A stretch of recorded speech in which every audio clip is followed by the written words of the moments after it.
सुरू करें? नमस्कार, मी कुमार आशीर्वाद, जिल्हाधिकारी सोलापूर तथा जिल्हा निवडणूक अधिकारी सोलापूर। सर्वांना कल्पना असेल की 20 नोव्हेंबरला महाराष्ट्र राज्यामध्ये आणि आमच्या सोलापूर जिल्ह्यामध्ये सुद्धा विधानसभा निवडणूकची प्रोसेस पार पाडली आम्ही।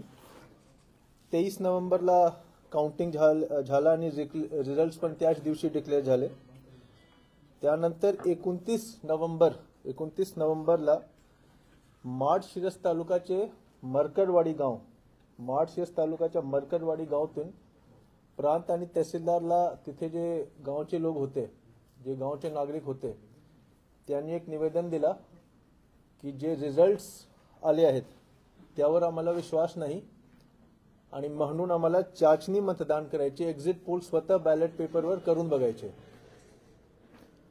आजच्या लोकप्रतिनिधित्व अधिनियम 1951 त्याच्या कलम 19अ, 20 आणि 20अ, कलम 19अ, 20 आणि 20अ त्याप्रमाणे फक्त आणि फक्त भारतचे निवडणूक आयोगला, इलेक्शन कमिशन ऑफ इंडियाला आणि त्यांचे मशिनरीला, म्हणजे आम्हाला, फक्त आम्हाला इलेक्शन कमिशन आणि त्यांच्या वतीने आम्हाला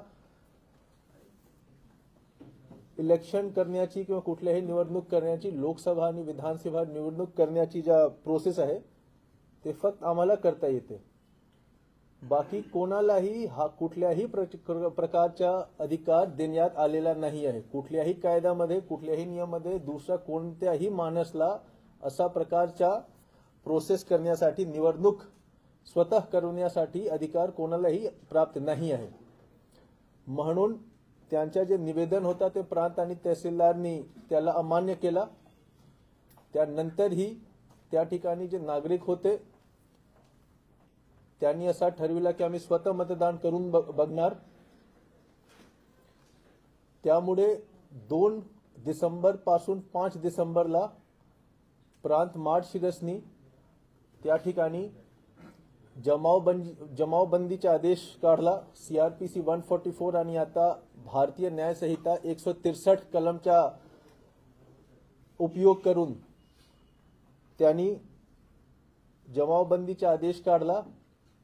त्याचे उल्लंघन करण्यात आला म्हणून 89 लोकांवर, 89 लोकांवर त्या ठिकाणी FIR दाखल झाला। भारतीय न्याय संहिता 189, 189 190 आणि 223 हे सगळे कलम मध्ये त्यांच्यावर FIR गुन्हा आम्ही दाखल केला। आता बरेच लोकांच्या मनात हा प्रश्न आहे, 2-3 प्रकारचे प्रश्न आहेत। पहिला प्रश्न असा आहे की त्या ठिकाणी मरकडवाडीचे गावचे नागरिक जे आहेत त्यांना चाचणी मतदान करण्यापासून का रोखण्यात आला। दुसरा, EVM बद्दल बरेच लोकांनी सवाल उपस्थित केले, बरेच लोकांनी प्रश्न उपस्थित केले आहेत। तो हे सगळे प्रश्नांचे उत्तर देण्यासाठी आम्ही आज या ठिकाणी प्रेस कॉन्फरन्स ठेवला आहे। नंबर 1 जे सवाल आहे की त्या ठिकाणी लोकांना चाचणी मतदान का नाही तुम्ही करून दिला, त्याचे ऑलरेडी मी उत्तर दिलं आहे। लोकप्रतिनिधित्व कायदा 1951 मध्ये कलम 19अ, 20 आणि 20अ मध्ये फक्त इलेक्शन कमिशन ऑफ इंडिया आणि त्यांची मशिनरी, म्हणजे की कलेक्टर आणि कलेक्टरची मशिनरी, फक्त त्यांना हे अधिकार आहे की इलेक्शन घेण्यासाठी, लोकसभा आणि विधानसभा इलेक्शन घेण्याचे अधिकार फक्त आम्हाला आहे, बाकी कोणालाही नाही आहे। कुठल्याही तरतूदमध्ये कोणालाही कुठलाही अधिकार देण्यात आलेला नाही आहे। नंबर 2, त्यांना जर रिझल्ट्सवर डाऊट असेल, ज्या EVMच्या रिझल्ट्सवर डाऊट असेल तर ते कोर्टमध्ये इलेक्शन पिटिशन फाईल करू शकतात, ते इलेक्शन कमिशन ऑफ इंडियाकडे तक्रार करू शकतात, त्याच्या मुभा आहे त्यांना। पण स्वतः चाचणी मतदान घेण्याच्या कुठल्याही प्रकारच्या मुभा कोणालाही नाही आहे। उदाहरणासाठी जर कोणाला असं वाटलं की पोलीस फोर्स बरोबर काम करत नाही, त्यांना न्यायालयातून बरोबर न्याय मिळत नाही, तो याचे हा असा अर्थ नाही झाला की तुम्ही स्वतःच्या पोलीस फोर्स किंवा स्वतःच्या जेल सुरू करू शकतात. तो सरकारचा काम आहे, तो इलेक्शन कमिशन ऑफ इंडियाचा काम आहे, तो आमच्या ऍडमिनिस्ट्रेटिव्ह आणि कॉन्स्टिट्यूशनल मशिनरीचा काम आहे. पहिला उत्तर हा झाला. दुसरा जो प्रश्न बरेच लोकांनी उपस्थित केले ईव्हीएम बद्दल, ते ईव्हीएमच्या ज्या प्रोसेस आहे त्याच्याबद्दल मी थोडक्यात आपल्याला सांगतो. आम्ही वारंवार प्रेस कॉन्फरन्समध्ये ईव्हीएम बद्दल सर्व प्रकारची आम्ही जानकारी दिली आहे. तरी सुद्धा ईव्हीएम बद्दल मी पुन्हा एक वेळी त्यामध्ये काय काय सेफगार्ड्स आहे, काय काय चेक्स अँड बॅलन्सेस आहे त्याबद्दल मी विस्तारपूर्वक सांगतो. नंबर 1, ईव्हीएमच्या जे प्रोसेस सुरू असतो तर त्याच्या आम्ही म्हणतो फर्स्ट लेवल चेकिंग एफएलसीच्या जे प्रोसेस आहे ते प्रत्येक ईव्हीएम मशीनवर आम्ही एफएलसी करतो, त्याच्या फर्स्ट लेवल चेकिंग करतो. तो 1 ऑगस्ट पासून 31 ऑगस्ट पर्यंत एफएलसी झाला होता. 1 ऑगस्ट 2024 पासून 31 ऑगस्ट 2024 पर्यंत एफएलसीचा प्रोसेस झाला होता. एफएलसीचा प्रोसेस जे आहे ते रामवाडी गोडाऊन मध्ये, सोलापूर शहरमध्ये रामवाडी गोडाऊन मध्ये झाला होता. एफएलसीचा नियम असा असते की पॉलिटिकल पार्टीजचे, राजकीय पक्षांचे जे प्रतिनिधी आहेत त्यांच्या समोर एफएलसी झाला पाहिजे. आम्ही त्यांना नोटीस देतो, त्या नोटीसवर त्याच्या आम्ही पोच घेतो आणि जर कोण नाही आले तर आम्ही वारंवार त्यांना कॉल करून सांगतो की तुम्ही या रामवाडी गोडाऊनला तुमच्या समोर आम्हाला एफएलसी करायचे. त्याप्रमाणे त्यांच्या समोर एफएलसी होत असते. एफएलसी मध्ये प्रत्येक मशीनला, प्रत्येक बॅलेट युनिटला आम्ही 96 वोट देतो. बॅलेट युनिटवर 16 बटन असतात, प्रत्येक बटनला आम्ही 6 वोट देतो, 96 वोट देतो. आणि अगेन हे पॉलिटिकल पार्टीजचे रिप्रेझेंटेटिव्हचे, राजकीय पक्षचे प्रतिनिधीचे समोर हा पूर्ण प्रोसेस होत असते. त्यानंतर एफएलसी मध्ये अगेन 1% मशीनवर आम्ही 1200 वोट देतो, 2% मशीनवर 1000 वोट देतो आणि पुन्हा 2% मशीनवर आम्ही 500 वोट देतो.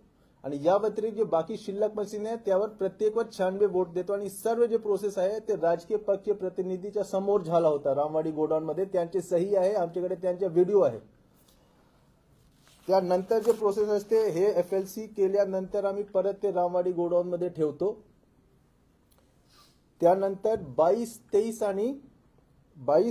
आणि 24 ऑक्टोबरला हे सर्व मशीन्स आम्ही त्या ठिकाणी पाठवलं होतं, अकलूजला पाठवलं होतं. अकलूजच्या ज्या आमच्या गोडाऊन आहे, त्या स्ट्रॉंग रूम आहे, त्या ठिकाणी आम्ही पाठवला होता.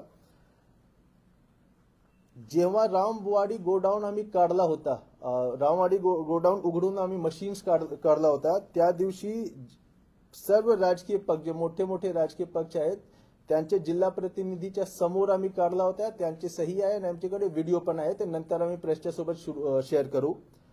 रामवाडी गोडाऊनतून ज्या व्हेकल मध्ये आम्ही हे मशीन्स टाकला होता त्याचे जीपीएस वर आम्ही ट्रॅकिंग केला होता. आणि सर्व जे राजकीय पक्षचे प्रतिनिधी आहेत त्यांचे अधिकार आहे, त्यांचे अधिकार आम्ही प्रदान केला होता ईसीआयच्या आदेशान्वये की तुम्ही तो गाडीच्या फॉलो पण करू शकता तुमच्या स्वतःच्या गाडीमध्ये. त्यानंतर अकलूजमध्ये महाराष्ट्र राज्य वाखर महामंडळ हा गोदाम मध्ये ते स्ट्रॉंग रूम स्थापित केला होता. जेव्हा त्या ठिकाणी अकलूजच्या स्ट्रॉंग रूम मध्ये हे सर्व मशीन्स पोहोचले होते 22 तारीख, 23 तारीख आणि 24 तारीखला, तो 22 ऑक्टोबरला जे प्रतिनिधी उपस्थित होते राजकीय पक्षचे त्यांचे मी नाम सांगतो. श्री संतोष शंकर राऊत, शिवसेना उद्धव बाळासाहेब ठाकरे गटचे हे प्रतिनिधी होते. त्या ठिकाणी ते अकलूजमध्ये उपस्थित होते. 23 तारीखला आणि 24 तारीखला श्री अनिलजी तानाजी साठे महाराष्ट्र विकास सेना पक्षचे, श्री बाबासाहेब विश्वनाथ कारंडे शिवसेना उद्धव बाळासाहेब ठाकरे गटचे आणि श्री कबीर मुलानी पीआरपी पक्षचे, हे सर्व जे प्रतिनिधी होते त्यांच्या समोर आम्ही मशीन अकलूजमध्ये ठेवला. त्यानंतर 9 नोव्हेंबरला ईव्हीएमचे आम्ही पेअरिंग केला होता, सीयूबीयूचे पेअरिंग केला होता. पुन्हा त्यामध्ये राजकीय पक्ष किंवा उमेदवारचे प्रतिनिधीचे समोर हा प्रोसेस झाला होता. त्यावेळी श्री जीवन उत्तमराव जानकर, श्री तुकाराम ठवरे, श्री हरी पालवे, श्री उमेश देवकते, श्री दादासाहेब गालफाडे हे सर्व लोक त्या ठिकाणी उपस्थित होते. त्यांचे समोर आम्ही ईव्हीएम पेअरिंग 9 तारीखला 9 नोव्हेंबरला केला होता. 10 नोव्हेंबर आणि 11 नोव्हेंबरला आम्ही ईव्हीएमच्या कमिशनिंग केला. 10 नोव्हेंबरला श्री संतोष राऊत, श्री निलेश ननवरे आणि श्री अनिल साठे यांच्या उपस्थितीमध्ये झाला होता. ते व्हिडिओमध्ये आमच्याकडे आहे आणि त्यांची सही पण आमच्याकडे आहे. 11 तारीखला जी कमिशनिंग झाली होती त्यामध्ये जे उमेदवार आहेत, श्री उत्तमराव जे उमेदवार होते, श्री उत्तमराव शिवदास जानकर, त्यांच्याकडून जे प्रतिनिधी उपस्थित होते त्यांचे नाव श्री दत्तात्रय सुरेश येडके होता. उमेदवार श्री राज यशवंत कुमारचे प्रतिनिधी ते स्वतः उपस्थित होते. श्री दादा विश्वनाथ लोखंडे उमेदवार आहेत, ते स्वतः उपस्थित होते. ॲडव्होकेट श्री मनोज कुमार उत्तम सुरवसे हे उमेदवार आहेत आणि स्वतः उपस्थित होते. श्री त्रिभुवन विनायक धाइंजे हे उमेदवार आहेत आणि त्यांचे प्रतिनिधी श्री दादासाहेब गालफाडे हे उपस्थित होते. त्यांच्या समोर ईव्हीएमचा जे प्रोसेस आहे तो पूर्ण झाला होता. ईव्हीएम कमिशनिंगचा जे प्रोसेस आहे त्याबद्दल मी थोडक्यात सांगतो. त्या दिवशी आम्ही ईव्हीएमच्या मशीनवर आम्ही बॅलेट पेपर टाकतो. प्रत्येक मशीनमध्ये आम्ही पुन्हा 16 वोट देतो. 16 बटन असतात बीयू वर आणि प्रत्येक बटनला आम्ही वोट देतो. आणि 5% जे मशीन आहेत ईव्हीएमचे 5% ईव्हीएम मशीनवर आम्ही 1000 वोटचे एक मॉक पोल करतो. हे 5% मशीन कुठले असतील हे आम्ही त्या ठिकाणी जे राजकीय पक्षचे उमेदवार किंवा त्यांचे प्रतिनिधी जे उपस्थित असतात त्यांना आम्ही विचारतो की तुम्ही निवड करा की कुठले 5% ईव्हीएम मशीनवर 1000 वोट करायचे. आणि आम्ही त्यांना प्रोत्साहित करतो की तुम्ही स्वतः ते वोट बटन दाबून तुम्ही स्वतः वोट करून बघा. तर हे सर्व प्रोसेस त्यांच्या समोर आहे. ते व्हिडिओमध्ये पण आहे, त्यांची सही पण आहे.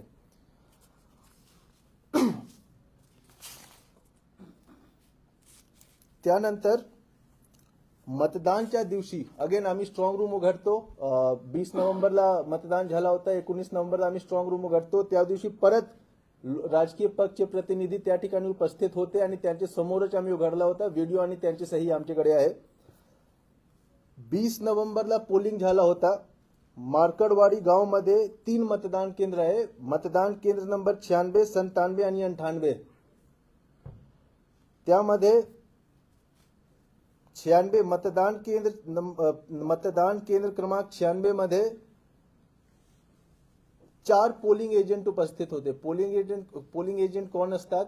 प्रत्येक कॅन्डिडेट त्यांचे पोलिंग एजंट कुठल्याही बूथवर अपॉइंट करू शकतात आणि ते पूर्ण दिवस बूथमध्ये हजर असतात. ते 4 लोक हजर होते. मतदान केंद्र क्रमांक 97 मध्ये पुन्हा 4 लोक हजर होते. 4 पोलिंग एजंट होते आणि 98 मध्ये 3 पोलिंग एजंट होते. यामध्ये ज्या उमेदवारांनी पूर्ण प्रोसेसवर आक्षेप घेतला आहे त्यांचे पण पोलिंग एजंट उपस्थित होते. त्यांचे पण नाम आणि सही आमच्या समोर आहे.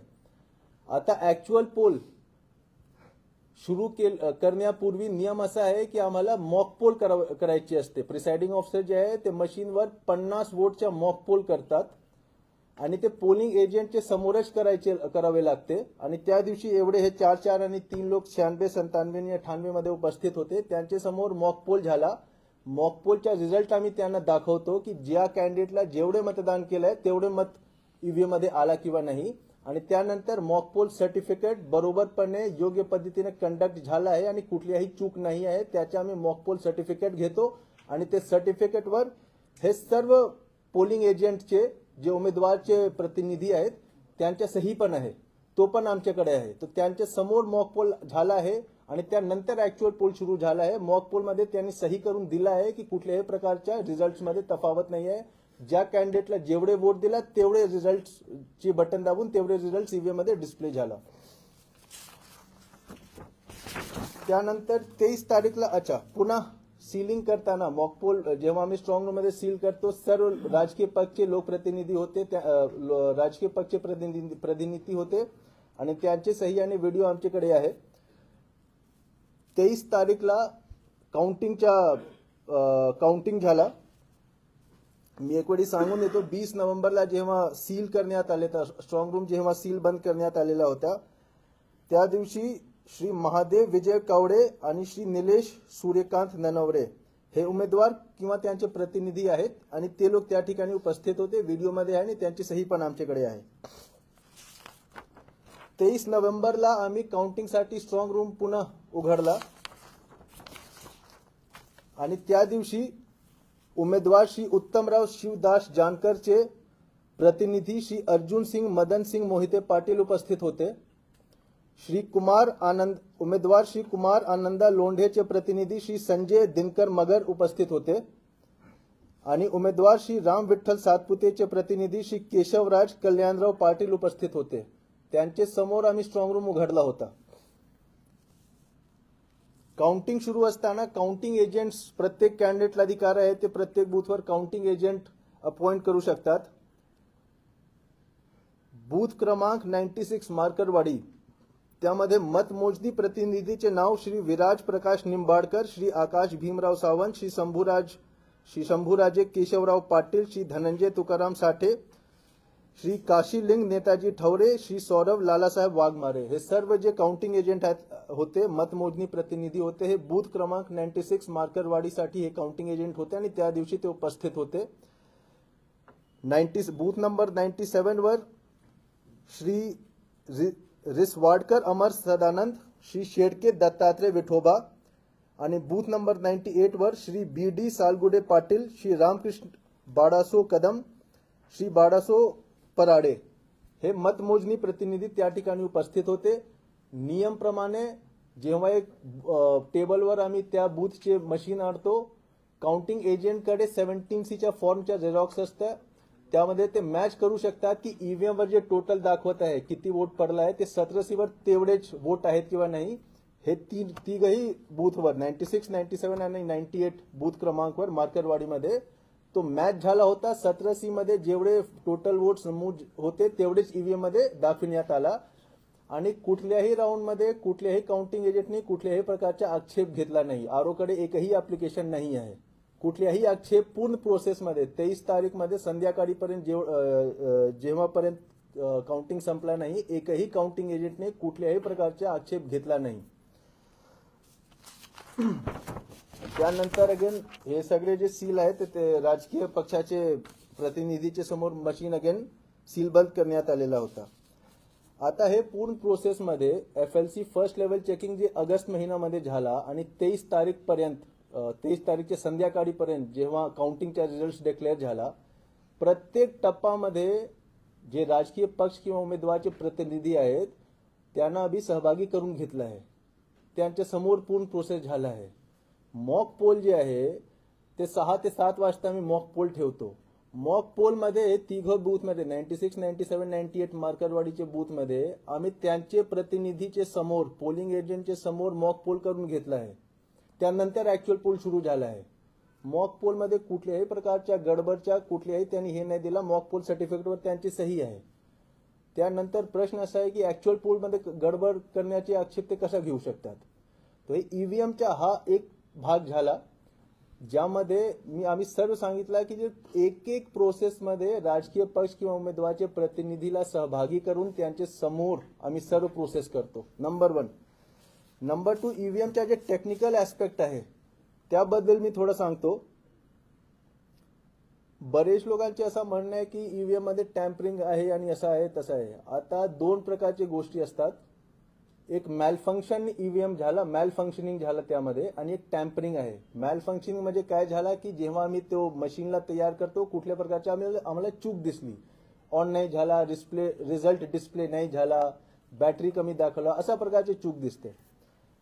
ते आम्ही FLC मध्ये पण आम्हाला चूक दिसते आणि कमिशनिंग करताना त्यामध्ये पण काही प्रमाणात माझ्या माहितीप्रमाणे 0.4%, 0.4% CU मध्ये काही तांत्रिक टेक्निकल फॉल्ट झाला होता. BU मध्ये पण 0.6, 0.7% झाला होता आणि VVPAT मध्ये 1.2% झाला होता. हे जे मशीन्स आले जे मॅल फंक्शनिंग आहेत त्यावेळी ते काम करत नव्हते, त्याला मी बाजूला काढतो. ते मशीन नंबरच्या सोबत आम्ही पॉलिटिकल पार्टीला ती यादी देतो की हा अमुक अमुक असेंब्ली कॉन्स्टिट्युएन्सी मध्ये हा जे मशीन आहे ते खराब झाले आहेत आणि त्यांचे एक्नॉलेजमेंट आमच्याकडे आहे. हा मॅल फंक्शनिंग मशीन झाले. दुसरा भाग आहे टॅम्परिंग. टॅम्परिंग म्हणजे काय झालं की तुम्ही वोट एक कॅन्डिडेटला देतो पण रिझल्ट जे आहे ते दुसरा कॅन्डिडेटला दिसते. आजपर्यंत एकही असा केस कोणालाही सापडला नाही आहे. कुठल्याही मॉक पोल असो जेवढे चेकिंग झाले आहेत एकही असा केस सापडला नाही आहे. ईव्हीएम जे आहे ते इलेक्ट्रॉनिक मशीन आहे, त्याच्या बॅटरी संपू शकते, रिझल्ट नॉट डिस्प्ले, त्याच्या डिस्प्ले युनिट हे खराब होऊ शकते. पण असा एकही केस नाही आला आहे की वोट एक कॅन्डिडेटला गेला आहे आणि त्यानंतर तो रिझल्ट दुसऱ्या कॅन्डिडेटला दाखवला आहे. आणि सगळे प्रोसेसमध्ये एफएलसी मध्ये प्रत्येक ब्यूला 96 वोट देऊन 1% ईव्हीएमला 1200 वोट देऊन 1%, 2% ईव्हीएमला 1000 वोट देऊन त्यानंतर 2% ईव्हीएमला 500 वोट देऊन त्यानंतर कमिशनिंग मध्ये प्रत्येक ब्यूला प्रत्येक कॅन्डिडेटला 1-1 वोट देऊन 5% मशीनमध्ये 1000 वोट देऊन आणि त्यानंतर पोलिंग डेच्या दिवशी मॉक पोलमध्ये प्रत्येक मशीनमध्ये 50 वोट देऊन हे प्रत्येकमध्ये. आणि हे सर्व प्रोसेसमध्ये जसं मी सांगितलं राजकीय पक्ष प्रतिनिधी आणि उमेदवारचे प्रतिनिधी त्यांच्या समोर हे प्रोसेस झाला आहे. कुठल्याही पूर्ण भारतमध्ये पूर्ण महाराष्ट्रामध्ये सोलापूरमध्ये कुठेही असं दिसला नाही की मॉक पोलमध्ये किंवा कमिशनिंग किंवा एफएलसी मध्ये वोट तुम्ही दुसऱ्या माणूसला देता आणि तुमच्या हे दुसऱ्या माणूसला देता. नंबर 1. नंबर 2, जे ईव्हीएम मध्ये जे मायक्रो कंट्रोलर असतो that is one time programmable. One time programmable मध्ये काय म्हणजे काय झालं की एक वेळी तुम्ही प्रोग्राम लिहिला तर त्याला तुम्ही चेंज नाही करू शकत. तो that is burnt on the memory chip, आप उसको चेंज नहीं कर सकते. प्रोग्राम जो आहे तोच आहे. आणि त्याचे जे सोर्स कोड आहे तो आम्ही इंडिपेंडेंट एक्सपर्ट पॅनल द्वारा इलेक्शन कमिशन से जो इंडिपेंडेंट है, मतलब असे एजन्सी जे इलेक्शन कमिशनशी काहीच त्यांचे घेण देण नसते, ते पूर्णपणे इंडिपेंडेंट आहे, स्वतंत्र आहे. ते लोक ते सोर्स कोड आणि प्रोग्रामच्या स्वतः चाचणी करतात आणि त्यानंतर तो ईव्हीएम मध्ये टाकण्यात जातात. ईव्हीएम मध्ये कुठल्याही प्रकारच्या वायरलेस कनेक्टिव्हिटी नाही आहे, कुठल्याही प्रकारच्या ब्लूटूथ कनेक्टिव्हिटी नाही आहे, इंटरनेट कनेक्टिव्हिटी नाही आहे, कुठल्याही एक्सटर्नल पोर्ट नाही आहे. तो हॅकिंगचा प्रश्न कुठेही तुम्हाला निर्माण नाही झाला पाहिजे. हॅकिंगचा प्रश्न उठताही नाही आहे, काय की इंटरनेट नाही आहे, ब्लूटूथ नाही, तर हॅकिंग करणार कसा तुम्ही. हा नंबर 3 हॅकिंग बद्दल झाला. ज्या स्ट्रॉंग रूम मध्ये आम्ही ठेवतो ते 24/7 24 घंटा तो सीसीटीव्ही कॅमेऱ्याच्या नजरेमध्ये असतात. 3 लेअर सिक्युरिटी असतात त्या ठिकाणी, डबल लॉक सिस्टम असते त्या ठिकाणी. आणि जे सीसीटीव्हीचा फुटेज आहे तो पूर्ण फुटेज आम्ही एक टीव्हीवर पॉलिटिकल पार्टीचे जे प्रतिनिधी आहेत त्यांना मी देतो. त्यांना अधिकार आहे की स्ट्रॉंग रूमचे जस्ट बाहेर प्रिमाइसेस मध्ये तुम्ही एक शेड तुमचे उभे करू शकता. 24 तास तुम्ही त्या ठिकाणी बसू शकतात आणि तुम्हाला मी सीसीटीव्ही फुटेज देतो. तुम्ही पूर्णपणे बघू शकता की कोण आतमध्ये जात आहे किंवा नाही जात आहे. हे सगळे आम्ही व्यवस्था त्या ठिकाणी करून देतो. तर स्ट्रॉंग रूम मध्ये हॅक होण्याचे काहीच प्रश्न उद्भवत नाही. इलेक्ट्रोमॅग्नेटिक जे पल्स आहे त्यावर त्यापासून संरक्षित ठेवण्यासाठी इलेक्ट्रोमॅग्नेटिक शिल्डिंग असते ईव्हीएमच्या. तो इलेक्ट्रोमॅग्नेटिक पल्सच्या इंटरफेरन्स बद्दल कुठल्याही प्रकारच्या पॉसिबिलिटी नाही आहे. आणि वारंवार इंडिपेंडेंट एजन्सीज त्याला ऑडिट करतात की सर्व गोष्टी बरोबर आहे किंवा नाही. कुठेही पॉसिबिलिटी तो हॅकिंगच्या किंवा इलेक्ट्रोमॅग्नेटिक पल्सच्या आहे नाही. त्यानंतर व्हीव्हीपॅट काउंटिंग बद्दल आम्हाला मॅन्डेटरी आहे की 5 व्हीव्हीपॅट आम्हाला मोजायचे आहे प्रत्येक असेंब्ली कॉन्स्टिट्युएन्सीमध्ये इलेक्शनच्या काउंटिंग झाल्यानंतर.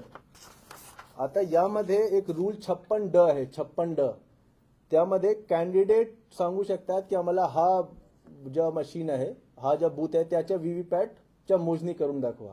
मार्च मध्ये एकही ऍप्लिकेशन आला नाही. ज्या उमेदवारांनी आक्षेप घेतलाय त्यांच्याकडून पण हा आला नाही की अमुक मार्केटवाडीच्या तुम्ही व्हीव्हीपॅट काउंट करून दाखवा मला. त्यांनी ऍप्लिकेशन केलं नव्हतं. त्यानंतर अजून एक प्रावधान असा दिला आहे की तुम्ही कुठल्याही बूथच्या मायक्रो कंट्रोलरच्या चेकिंग करण्यासाठी तुम्ही ऍप्लिकेशन करू शकता. त्यावर बेलचे इंजिनियर्स येतात आणि ते 1000 वोटच्या पुन्हा मॉक पोल करतात आणि तुम्हाला दाखवतात की तो रिझल्ट बरोबर आहे किंवा नाही. त्याच्याबद्दल पण मार्चपासून कुठल्याही प्रकारचे ऍप्लिकेशन आमच्याकडे आलं नाही.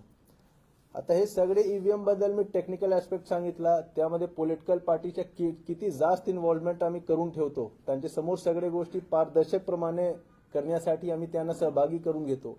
हे सर्व गोष्टीबद्दल मी डिटेलमध्ये विस्तारपूर्वक सांगितलं आहे. तिसरं असं आहे की जेव्हा आपण आक्षेप करतात तर आपला पुरावे द्यावे लागते. जर मी सांगितलं की हा माणसने अपराध केलाय तर मला साबित करावा लागेल की तो माणसने अपराध केला आहे. तो माणसला साबित नाही करायचे आहे की त्यांनी अपराध केला नाही आहे. तर जर आक्षेप आहे, आपल्याला आक्षेप आहे तर आपण पुरावे सादर करा. इलेक्शन कमिशन ऑफ इंडियाकडे सादर करा, आमच्याकडे सादर करा.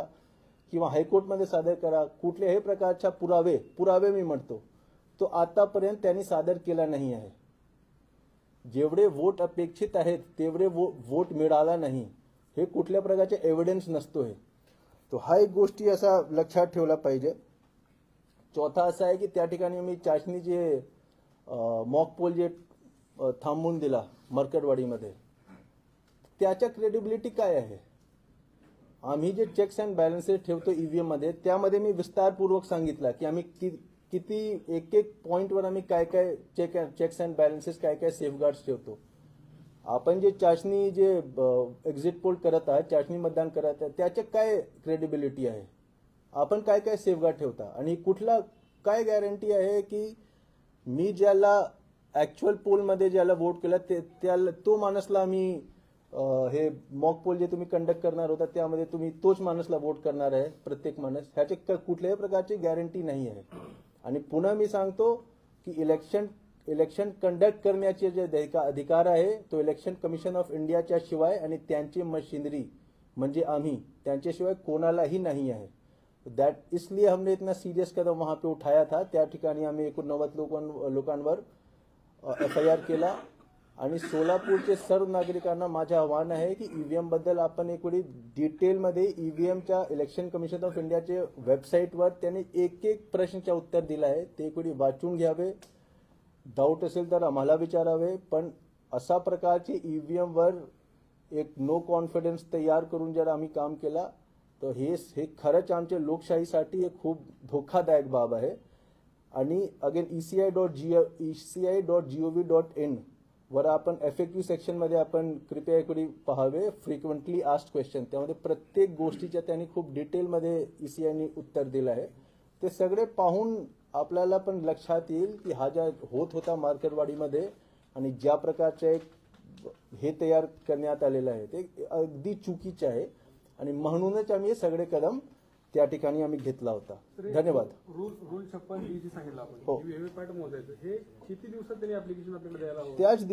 त्याच दिवशी जेव्हा आम्हाला असं नियम कसा आहे मी थोडा विस्तारपूर्वक सांगून देतो. 5 ईव्हीएम आम्हाला मॅन्डेटरी मोजायचे असते, पण 5 ईव्हीएम मोजण्यापूर्वी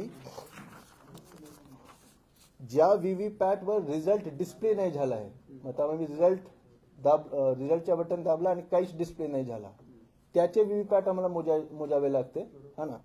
नंबर 2, ज्या ठिकाणी मॉक पोलचा रिझल्ट प्रिसाइडिंग ऑफिसरने क्लिअर नाही केला, जे 50 वोट आम्ही मॉक पोल देतो त्याचे रिझल्ट क्लिअर करावे लागते, त्यानंतर ऍक्च्युअल मतदान सुरू करावे लागते.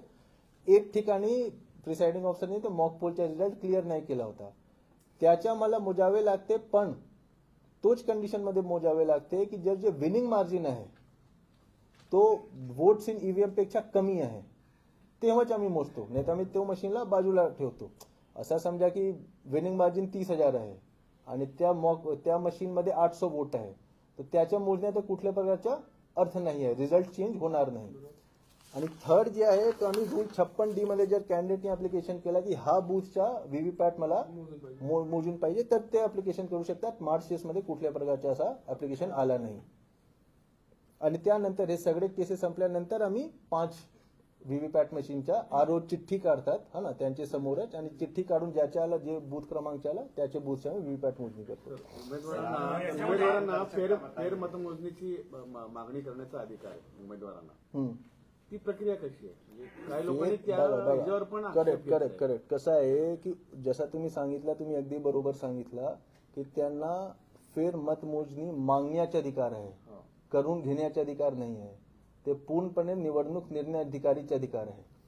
त्यामध्ये नियम असा आहे की मोस्टली पोस्टल बॅलेट बद्दल एक संभ्रम असू शकते की हा पोस्टल बॅलेट आहे, रिजेक्ट करायचे की ऍक्सेप्ट करायचे, त्यावर हे असू शकते.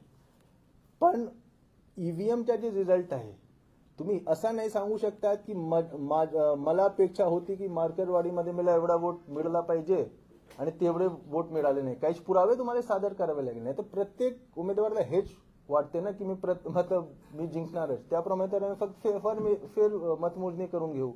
आणि दुसरा त्यामध्ये विनिंग मार्जिन एवढा असला पाहिजे, असं समजा की विनिंग मार्जिन 200-300 आहे, हा ना, खूप क्लोज कंटेस्ट आहे, त्यामध्ये ते लोक रिटर्निंग ऑफिसर कॅन डिसाइड की ठीक आहे अमुक बूथचे जे मशीन आहे ते परत आणा, आम्ही त्याच्या मोजणी करू.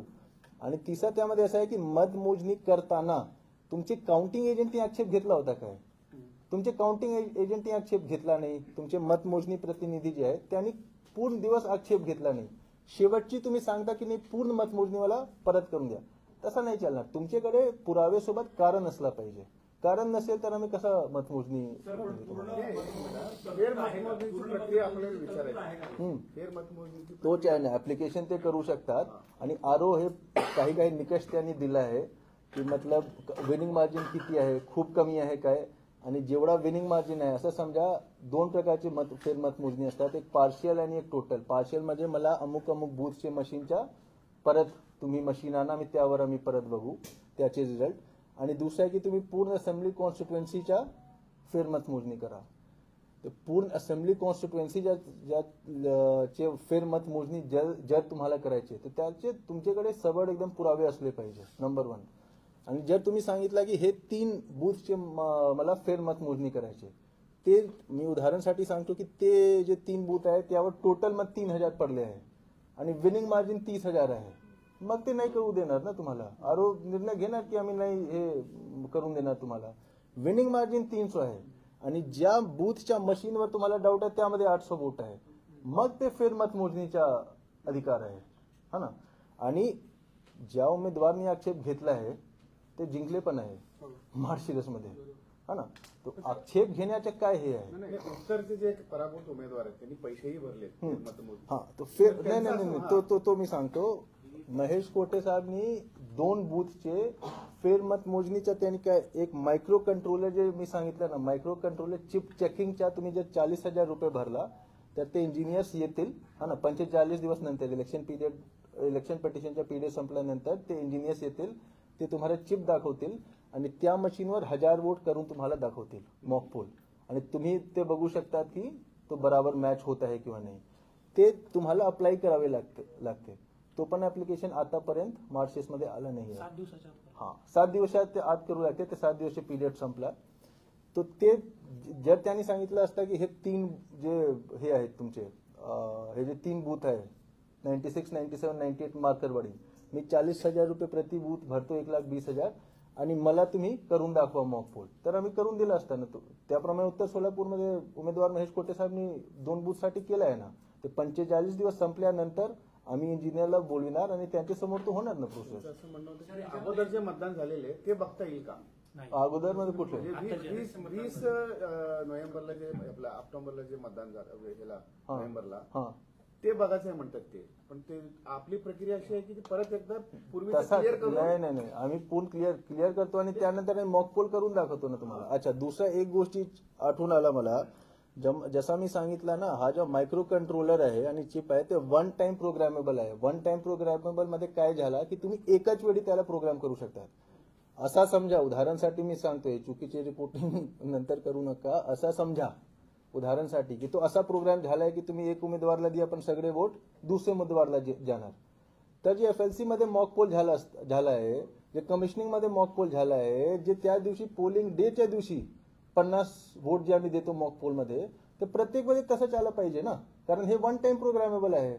मतलब मला सांगा की मॉक पोल मध्ये तुमचे प्रतिनिधींनी सांगितलं आहे की 50 वोट जे दिले आहे तेवढेच रिझल्ट आला आहे.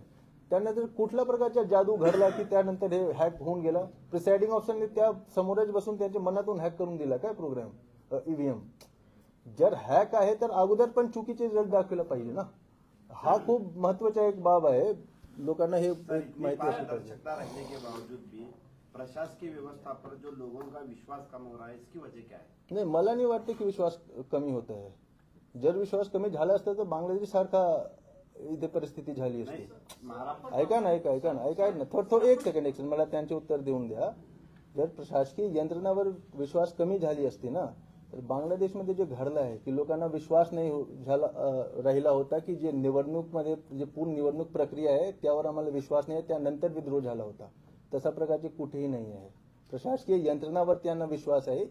ईव्हीएम वर जर काही लोक हे अविश्वास लोकांमध्ये पसरवण्याचे त्यांचे प्रयास आहे, तर त्यासाठी आम्ही प्रेस कॉन्फरन्स घेऊन सगळे हे दिलं आहे. आणि त्या म्हणूनच मी सांगतो की ईव्हीएम बद्दल मत बनविण्यापूर्वी, तुमच्या मत तयार करण्यापूर्वी एक वेळी पूर्ण माहिती घ्या. ECI.gov.in मध्ये फ्रिक्वेंटली आज क्वेश्चन मध्ये एक एक गोष्टीच्या उत्तर तुम्हाला मिळेल. त्यानंतर तुम्ही तुमचे मत ठरवा. ईव्हीएमबाबत आक्षेप घेतला जातोय. केवळ सोलापुरातच पत्रकार परिषद घेऊन प्रशासनाला खुलासा करण्याचा काय आहे म्हणजे प्रसंग का सगळीकडे ही प्रक्रिया आहे प्रेस कॉन्फरन्स घेऊन रविवार असून सुद्धा दबाव वगैरे आहे का? माझ्या माहितीप्रमाणे चाचणी मतदान घेण्याचा ज्या प्रयास आहे ते फक्त मरकरवाडीमध्ये झाला आहे. मार्कडवाडी सोलापूर जिल्ह्यामध्ये आहे. मी सोलापूरचा जिल्हाधिकारी आहे. निवडणूक प्रक्रिया माझ्या खाली झाला आहे. तो मी असा निर्णय घेतला की मला इकडे क्लिअर केला पाहिजे गोष्टी. सर, ग्रामस्थांचं असं म्हणणं आहे. सर, आपण बघतो की ज्यावेळेस आपण चॅलेंज वोट करतो तर माणसांना ऍफिडेव्हिट घेतो आणि टेस्ट वोट हो तर त्याचं खूप चुकीचं निघालं तर त्या गुन्हे दाखल करतो. हो. आता मार्केटवाडीचं पूर्ण राजकारण सुरू आहे आणि मोठमोठे नेते तिथं सगळ्यांची दिशाभूल करतायत. त्याच्यामध्ये लोकांमध्ये प्रचंड मोठ्या प्रमाणावर संभ्रम निर्माण करतायत. अशा लोकांवर तुम्ही काय कारवाई करताय? नाही, त्यामुळे म्हणूनच आम्ही 89 लोक रेफर केलं आहे. आणि जे टेस्ट वोटच्या तुम्ही प्रक्रिया सांगितलं ना, टेस्ट वोटच्या कसं आहे की त्या दिवशीच करावे लागते. बरोबर. तुम्ही एक मला वाटतं की एक प्रकरण झाला पण होतं आणि तिथे आम्ही FIR पण केलं. टेस्ट वोट त्यांनी सांगितलं की मी ज्याला बटन दाबला वेगळे माणूस व्हीव्हीपॅट वेगळे माणूसच्या हे निघाला. परत आम्ही त्या ठिकाणी टेस्ट वोट केला आणि ते बरोबर आला. त्यामध्ये आम्ही FIR केला. जर आता हे जे सगळे तुमच्या मार्केटवाडीमध्ये घटना झाली आहे त्या ठिकाणी आम्ही भारतीय न्याय संहिता जे 189(1), 189(2) सगळे खाली आम्ही FIR फाईल केलं आहे ना. 89 लोकांना आम्ही कारवाई केली आहे. सगळे आता देशभरातले नेते तिथे यायला लागले म्हणून म्हटलं की बघा, मला असं वाटते की असा प्रकारचा संभ्रम जर त्यांनी निर्माण करत आहेत, ते लोक जर निर्माण करत आहे तर त्याचे जे उत्तर आहे तो हेच आहे की आम्हाला प्रशासनाला प्रत्येक जागा लोकांना समजावे लागेल की हा पद्धत आहे, ईव्हीएमचा हा पद्धत आहे, एवढी टेक्निकल ऍस्पेक्ट आहे जे मी हे प्रेस कॉन्फरन्स माध्यमातून करतो. प्रत्येक लोकांवर तुम्ही FIR करून नाही फिरू शकतात कारण ते पण आमचेच नागरिक आहे. जर कोणी संभ्रम निर्माण जे करत आहे, विशेष लोक आहेत लोकांसंदर्भात आता विशेष लोक जे आहेत त्यांच्याबद्दल आम्ही कारवाई करू, त्यांना शोधून. सर, ते त्याला जोडलं. आता त्याच्यावरनं आता असं होतं की मार्केटवरची लोक त्यातले काही जण आता उपोषणाला बसायला सुरू झालेले आहेत. ते आंदोलन जर सुरू झालं ते परत पुन्हा वाढणार आहे, ते साहजिकच आहे. मग पुन्हा ते थांबवण्यासाठी तुम्ही काय प्रक्रिया राबवणार? तर ऐका ना. तर ते जे लोक संवाद होत होते त्यातल्या एका व्यक्तीनं सांगितलं की मतदान XYZ पक्षाला केलं आणि दुसरीकडे व्हीव्हीपॅट दुसऱ्या पक्षांना दिसलं, असं ते जाहीर कार्यक्रमात बोलले गेले. त्या संदर्भात काही कारवाई होणार? मी आणि SP बसून त्यामध्ये ठरवतो की काय करायचं है ना. आता हा जेव्हा आम्ही प्रेस कॉन्फरन्स घेतला होता त्याचे हेच उद्देश होता की ईव्हीएम बद्दल आणि पूर्ण प्रोसेस बद्दल जे वारंवार प्रश्न मार्केटवाडीचे काही लोक निर्माण करत आहेत त्याचे उत्तर देण्यासाठी हे केलं होतं आणि त्याबद्दल आम्ही नंतर घेऊ हा ना. पण त्यामध्ये कडक कारवाई होईल. सभा झाल्यानंतर ईव्हीएमच्या समर्थनात घोषणा दिल्यात काय लोकांनी आणि धन्यवाद. दाखल झालेले आहे ना, आंदोलन झालेलं आहे त्यातले बहुतांश लोक 4-5 मार्केटवाडीचे सोडले तर बाकीचे सगळे बाहेरचे आहेत अशी पण माहित आहे मला. त्यावर आम्ही कारवाई करू. तो वेगळा परिस्थिती होता पण ऍक्च्युली काय झालं की मार्केटवाडी पण नॅशनल मीडियामध्ये पण हायलाइट झालं आहे. तर हे बाकी लोकांना मार्केटवाडी खूप लोकल मतलब 3000 लोक आहेत त्या गावामध्ये. त्या ठिकाणी आम्ही लोकांना समजून तहसीलदारला पाठवून नायब तहसीलदारला पाठवून त्यांना आम्ही समजून सांगणार. तो आमचा हे आहे आणि जे लोक ऍक्च्युली लोकांना हे करत आहेत मिसगाईड करत आहेत त्यांच्यावर आम्ही कारवाई करणार कारण हे छोटी मतलब लहान गोष्ट नाही आहे. पण हा जब आम्ही प्रेस कॉन्फरन्स घेतला होता बाकी लोकांसाठी पण होता मार्केटवाडीच्या लोकांना सोडून की ज्यांना ईव्हीएम बद्दल संभ्रम होता तो असे प्रकारचे सेफगार्ड्स आहेत. सर, ते ग्रामस्थांचं असं देखील म्हणणं आहे की आम्हाला ऍक्च्युअल जे रिझल्ट आलेले आहेत त्याच्यावर कुठलेही परिणाम करायचे नाही किंवा आमच्या चाचणी वोटिंगवर त्याच्यावर कुठले परिणाम होणार नाहीत. आम्ही स्वतःच्या खात्रीसाठी हे सगळं करत होतो तर प्रशासनानं अडवण्याचं काय कारण होतं? सी द पॉइंट म्हणजे मी तो सांगितलं ना की तुम्ही स्वतःच्या खात्रीसाठी हा ज्या फंक्शन आहे हा ज्या काम आहे ते पूर्णपणे इलेक्शन कमिशन ऑफ इंडियाचं काम आहे. बरोबर. पूर्णपणे इलेक्शन कमिशन ऑफ इंडियाचं काम आहे. तुमच्या प्रश्नाचे मी उत्तर देतो. उदाहरणासाठी जर एक गावच्या लोकांनी ठरवलं की नाही पोलीस प्रशासन बरोबर काम नाही करत आहे आम्ही एक स्वतःचा प्रयोग करतो आम्ही पोलीस आणि जेल आम्ही स्वतः तयार करतो आणि बघतो की कसं होईल तो नाही चालणार ना तसा. आलो लक्षात. जे काम ऍडमिनिस्ट्रेटिव्ह मशिनरीचे आहे प्रशासकीय यंत्रणाचे आहे ते आम्हालाच करावे लागेल. ते त्या ठिकाणी तुम्ही एक प्रयोग आणि एक्सपेरिमेंट नाही करू शकतो. निवडणूक आयोगाच्या इतिहासामध्ये अशा प्रकारचे फेर मतदान म्हणा आपण म्हणल्यासारखं असं कधी झालंय का? मला तर माहित नाही. मला तर माहित नाही. आता ते निवडणूक आयोगाकडे जाणार आहेत आणि समजा निवडणूक आयोगाने जर त्यांना परमिशन दिली त्या गावापुरती हे रिलेशन दुसरं असं आहे की आपण मुद्दे सांगितले पारदर्शकतेबद्दलचे पण त्याच्यामध्ये आणखी पारदर्शकता येण्याच्या दृष्टीने सुधारणा होणे काही अपेक्षित असं काही तज्ञांचं म्हणणं आहे. बघा कसं आहे ते त्यांनी नाही ऐका ना, तर हे जनरल तुम्ही हे नाही करू शकत. तुम्ही आम्हाला सांगा ना की कुठे कुठे तुम्हाला अजून इन्व्हॉल्वमेंट पाहिजे तुमच्या. मतलब सांगितलं नाही पाहिजे, पण आता असा हे आहे, परिस्थिती अशी आहे की FLC साठी जे 30 दिवस चालते ना, डेप्टी डी इथे बसले आहेत, त्यांना विचारा, त्यांना एक एक माणूसला कॉल करावे लागते की कृपया तुम्ही येऊन हे करा, एक माणूस तर असला पाहिजे तुमच्या समोर झाला पाहिजे. आम्हाला त्यांना हे करावे लागते. कमिशनिंगचा जे प्रोसिडियर असते तो जवळपास 2 दिवस 3 दिवस चालते. आम्हाला त्यांना हात जोडून विनंती करून सांगावे लागते की तुमची उपस्थिती इथे हे आहे आणि प्लीज इथे तुम्ही उभे राहा. आणि यांना माहित आहे, ते एक एक माणूसला कॉल करतात की तुम्ही या तुम्ही या तुम्ही या. जे कमिशनिंगच्या जे 5% मशीनवर 1000 वोट जे द्यावे लागते ना, तर आम्ही त्यांना विनंती करून सांगतो की तुम्ही कृपया 10 वोट तर टाका, 20 वोट तर टाका, आम्हाला रिपोर्ट पाठवायचे, आम्हाला व्हिडिओमध्ये आला पाहिजे, तुमची सही पाहिजे आम्हाला. आणि यानंतर तुम्हाला कुठे इन्व्हॉल्वमेंट व्हायचे. जे रँडमायझेशन आम्ही मशीन्सचे करतो, 2 रँडमायझेशन असतात. एक आम्ही करतो की कुठल्या असेंब्ली कॉन्स्टिट्युएन्सीला कुठले कुठले मशीन्स जातील. ते रँडमायझेशन सॉफ्टवेअर आहे, ते आम्हाला त्यांच्या समोर आम्ही करतो आणि त्याची यादी आम्ही त्यांना देतो. आणि त्यानंतर असेंब्ली कॉन्स्टिट्युएन्सी लेवलवर पुन्हा एक सेकंड रँडमायझेशन होत असते. त्यामध्ये कुठल्या बूथवर कुठला मशीन जाईल ना, तो पण ते रँडमायझेशन मध्ये हे करते की बूथ नंबर 1 वर कुठल्या नंबरच्या CU, कुठल्या नंबरच्या BU व्हीपॅट जाईल. तो पण आम्ही त्यांच्या समोर करतो आणि त्याची यादी आम्ही त्यांना देतो की तुमचे पोलिंग एजंटला तो यादी देऊन टाका की तोच मशीन बूथवर आलाय की नाही.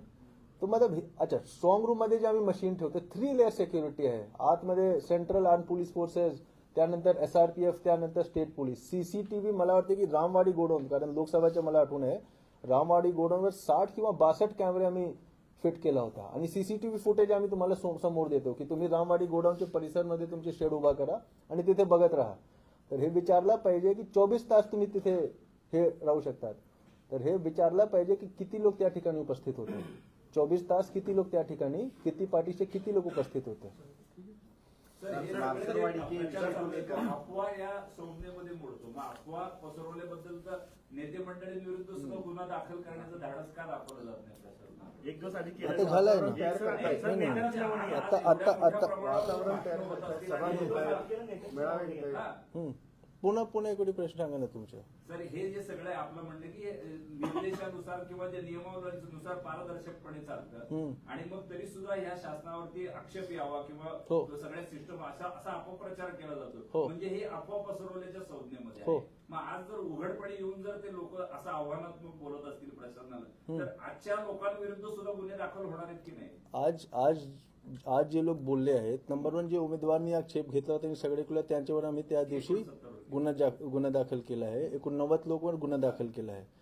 आता किती गुन्हा दाखल करायचे, काय करायचे नाही, ते प्रशासकीय भाग आहे. फक्त गुन्हा दाखल जर तुम्ही करत फिरला ना, तर लोकांना काय वाटतं की खरंच काही झालं असेल, त्यामुळेच हे लोक एवढे हे आहे. तर जसं मी सांगितलं की आमच्या डबल स्ट्रॅटेजी राहील. एक तर आम्ही कारवाई पण करू, त्यावर ज्यांच्यावर कारवाई करायची त्यांच्यावर आम्ही करू, आणि दुसरा नायब तहसीलदार प्रांत तिथे जाऊन थोडे दिवसानंतर तिथे जाऊन लोकांना समजून पण सांगतील. हे दोघं मतलब तुम्हाला स्ट्रॅटेजी करूनच ठेवावी लागते. जसं मी सांगितलं की शेवटची मार्केटवाडी जी आहे ते आमच्या जिल्ह्यामध्ये आहे, त्याचे नागरिक आमचेच लोक आहे. सर्वांच्यावर गुन्हा दाखल करणे हे योग्य राहणार नाही. आम्ही ते ऐका नाही करणार 89 ऐका हा, तर त्यांच्यावर पण कारवाई होईल. त्यांच्यावर पण कारवाई होईल. त्यांचे ऐका ना त्यांच्यावर पण कारवाई होईल. ठीक है, ये पूरा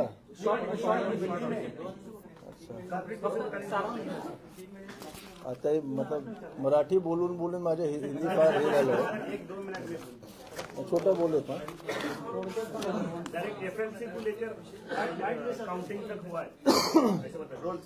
मैं छोटा में बोल देता हूँ. नमस्कार, मैं कुमार आशीर्वाद, कलेक्टर सोलापुर. 29 नवंबर 2024 को मार्चरेस तालुका के मार्करवाड़ी गांव में वहां के गांव के कुछ नागरिकों ने टेस्ट वोट एग्जिट पोल करने का एक निर्णय लिया था. उन्होंने निवेदन किया था, उसको हमने नकारा है और जिन्होंने वहां पे 144 का सीआरपीसी 144 और भारतीय न्याय संहिता का 163 का आदेश लागू किया गया, कर्फ्यू लागू किया गया, उसका उल्लंघन जहां पे हुआ उसमें एक 89 लोगों पे एफआईआर भी दाखिल हुआ है। कुछ लोगों ने ईवीएम पे संभ्रम एक निर्माण करने की कोशिश की है। ईवीएम के बारे में मैं थोड़े कम शब्दों में उसका एक क्लैरिटी दे देता हूं कि ईवीएम में कितने ज्यादा सेफगार्ड्स हैं। ईवीएम का सबसे पहले फर्स्ट लेवल चेकिंग होता है जो अगस्त के महीने में होता है। उस समय भी सारे जो राजकीय पक्ष है उनके प्रतिनिधि के सामने वो होता है। उसके बाद कमिश्निंग होती है। अच्छा, एफएलसी में हम हर मशीन पे 6 वोट देते हैं, हर कैंडिडेट को 96 वोट दिए जाते हैं हर बीयू पे, और उनके सामने दिए जाते हैं, राजकीय पक्ष के प्रतिनिधि के सामने दिए जाते हैं। उनका साइन हम लेते हैं और वीडियो में भी हमारे पास है। फिर कमिश्निंग होती है। कमिश्निंग में अगेन हम हर मशीन पे 1 वोट देते हैं और 5% मशीन पे 1000 वोट देते हैं। वो भी राजकीय पक्ष के प्रतिनिधि के सामने होती है। उन्हें हम प्रोत्साहित करते हैं कि आप खुद बटन दबा के वोट दीजिए और देखिए कि सब सही से आ रहा है कि नहीं। जिस दिन एक्चुअल पोल होता है, पोलिंग डे के दिन, हम लोग एक मॉक पोल करते हैं। 50 वोट दिए जाते हैं और वो भी पोलिंग एजेंट के सामने, जो राजकीय पक्ष के प्रतिनिधि हैं, पोलिंग एजेंट, उनके सामने ये प्रक्रिया की जाती है। और मार्करवाड़ी में 3 बूथ है, बूथ नंबर 96, 97, 98। वहां पे जिन लोगों ने आक्षेप लिया है, जिस उम्मीदवार ने आक्षेप लिया है, उनके भी प्रतिनिधि थे। उन्होंने भी मॉक पोल सर्टिफिकेट पे उनका साइन है कि मॉक पोल में जिस आदमी को वोट दिया गया उतने ही वोट आए थे। ईवीएम में जो टेक्निकल एस्पेक्ट अगर आप देखेंगे तो इसमें कोई इंटरनेट कनेक्टिविटी नहीं है, ब्लूटूथ कनेक्टिविटी नहीं है, इसमें एक्सटर्नल पोर्ट नहीं है, इसमें वायरलेस कनेक्टिविटी नहीं है, तो हैकिंग का कोई प्रश्न उठता ही नहीं है। इलेक्ट्रोमैग्नेटिक शील्डिंग इसमें रहती है, इसलिए इलेक्ट्रोमैग्नेटिक पल्स से इसमें इंटरफेरेंस नहीं किया जा सकता है। इसका जो माइक्रो कंट्रोलर चिप है वो एक टाइम प्रोग्रामेबल है, एक ही टाइम आप उसमें प्रोग्राम लिख सकते हैं और उसके बाद उसमें आप प्रोग्राम चेंज नहीं कर सकते हैं। सो अगर मॉक पोल में, एक्चुअल पोल के दिन जो हम 50 वोट की मॉक पोल लेते हैं, अगर कुछ गड़बड़ होता है तो उसी समय गड़बड़ आता है, उसके बाद कैसे गड़बड़ आता है? मॉक पोल में सब कुछ सही आया, फिर अचानक से क्या जादू हो गया कि एक्चुअल पोल में गड़बड़ आने लगा। इसलिए हर प्रोसेस पे, हर स्टेप पे लोग जो प्रतिनिधि हैं, राजकीय पक्ष के प्रतिनिधि को हम इन्वॉल्व करते हैं। स्टार्टिंग से एंड तक उनके सामने सब कुछ होता है, जो हमारे पास वीडियो में है, जिनका हमारे पास साइन है। और टेक्निकल एस्पेक्ट के बारे में भी मैंने आपको जानकारी दी है। लास्ट में मार्करवाड़ी में जो टेस्ट पोल का जो उन्होंने प्रयोग जो करना चाह रहे थे, जो हमने होने नहीं दिया, उसमें हमने इतनी 89 लोगों पे एफआईआर किया है। इतनी कड़क कार्रवाई हमने क्यों की? क्योंकि इलेक्शन लेना का अधिकार जो है रिप्रेजेंटेटिव ऑफ पीपल एक्ट 1951 के हिसाब से, उसके कलम 19A, 20 और 20A के हिसाब से सिर्फ और सिर्फ इलेक्शन कमीशन ऑफ इंडिया और उसके मशीनरी को है, और कोई ये वोट या कोई भी एग्जिट पोल, टेस्ट पोल नहीं करवा सकता बैलेट पेपर पे। इसलिए हमने कड़क कार्रवाई की है। मैं सबसे अनुरोध करूंगा कि eci.gov.in पे आप अगर फ्रीक्वेंटली आस्क्ड क्वेश्चन के सेक्शन में जाएंगे तो हर एक उत्तर, ईवीएम के बारे में जो भी आपके मन में प्रश्न होंगे, वो हर एक प्रश्न का उत्तर बहुत ही सफाई से, बहुत ही सरल भाषा में वहां दिया हुआ है। तो मेरी सबसे विनंती होगी कि पहले आप वो चीजों को पढ़े, उस वेबसाइट को विजिट करें और उसके बाद ईवीएम के बारे में अपना मत बनाएं।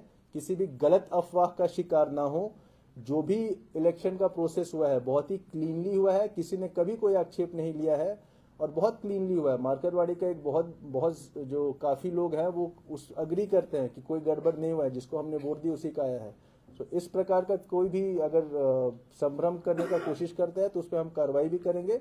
बट लोगों से फिर से पुनः मैं एक बार विनंती करता हूं कि eci.gov.in के फ्रीक्वेंटली आस्क्ड क्वेश्चंस के सेक्शन में जाके ईवीएम के बारे में जाने, आपको सारी चीजें क्लियर हो जाएंगी। बहुत बहुत धन्यवाद।